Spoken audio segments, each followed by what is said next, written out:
dikit na.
Sira.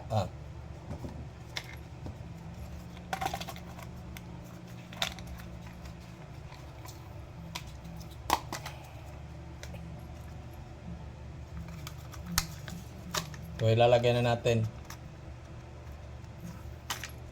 Ayan na.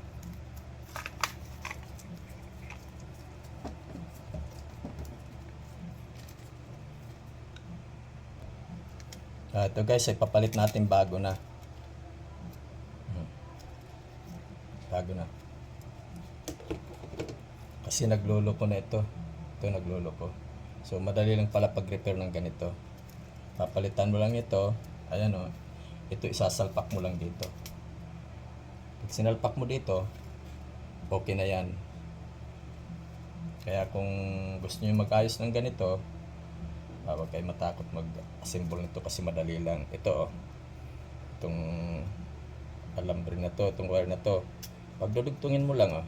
Parang connection lang dyan o. Positive o para umano. Katulad din ito. Connection din linagay lang o. Yun ang gagayahin natin. Ito na yan o. Para safety tayo. Yan o.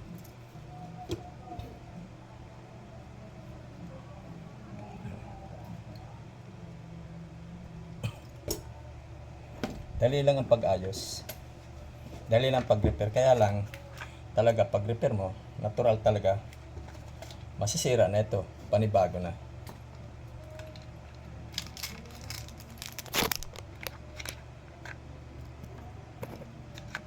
Kompleto naman tayo. May tornilyo to.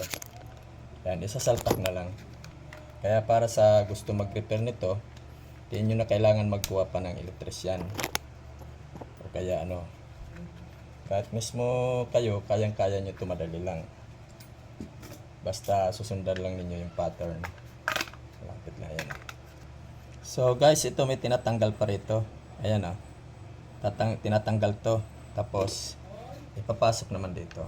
Ayan. So pag nakapurma na siya, nakapasok na. Ayan. Pwede mo na dito ipasok na ito. Saksakan. Mayroon naman ito dito ano. May lock to rito. Pag pinasok na ito dito, antimano naglalak yan.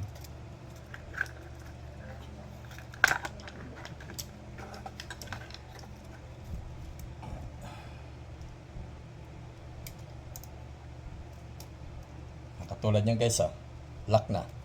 Nakalock na. Ito naman tayo sa kabila.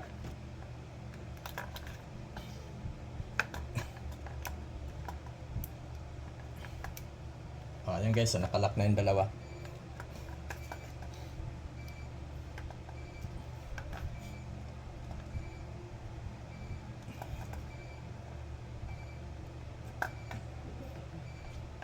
Para makasiguro tayo,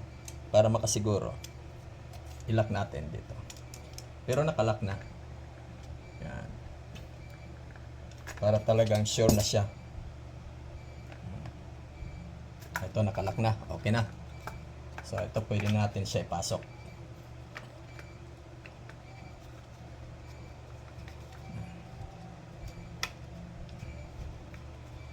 Para di mahirap, dito na mismo, pwede niya ilock dito. Para isang salpakan na lang. Kasi kung yung iba, ito, uunahin muna ito dito. bago isalpak to. Pero ito mas maganda ito para at least ano na siya, isasalpak na lang.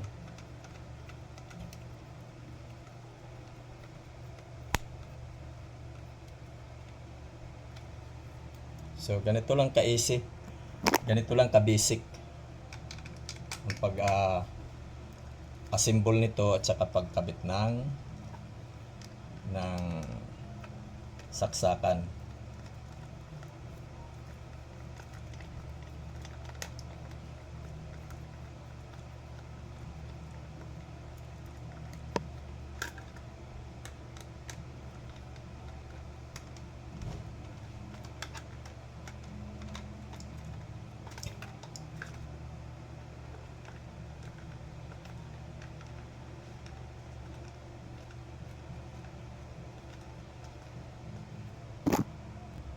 So ayan guys, so basic lang.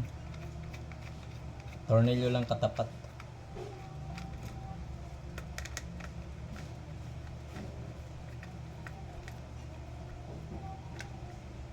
Ayan guys, mahigpit na, okay na. Ayan na. Ayos na. Ngayon ito kasi ito nasira natin eh. Napalitan na natin kasi ito sunog na yun dito. Medyo maitim na, kaya kailangan para safety kailangan natin palitan. So ganito na nga, napalitan na natin. Ito na.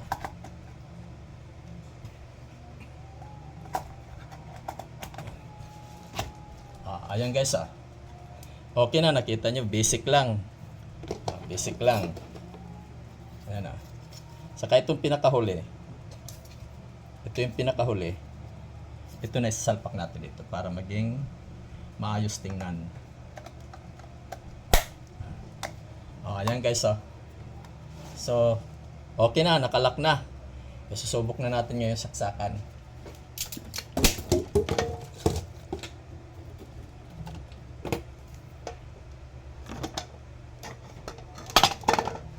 Ito guys yung plug. Ayan guys, basic, okay na.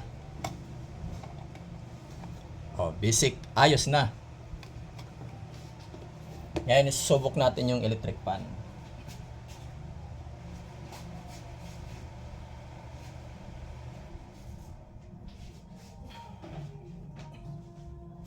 So guys, patatakbuhin natin yung electric fan dito. Subok natin. Ito guys So pag kayo maggagawa ng mga ganito, kailangan may breaker sa taas. Ito yung breaker. Ayan yung breaker sa taas. Yan. So i-on muna natin ang breaker. Okay na. Ngayon itatry na natin kung gagana. Ayan. Okay guys, gumana yung electric fan. Sa pangalawa. Yan, okay na. Ayos na. So ayos. Basic lang yung paggagawa ng ng saksakan ng electric fan, lalo na pagka ganyan nasira ito, obligado yung pinakita ko kanina, re-repair natin, kailangan babaklasin. Saka madali lang tingnan mo, okay na, di ba? Okay, ayos na. Thank you guys.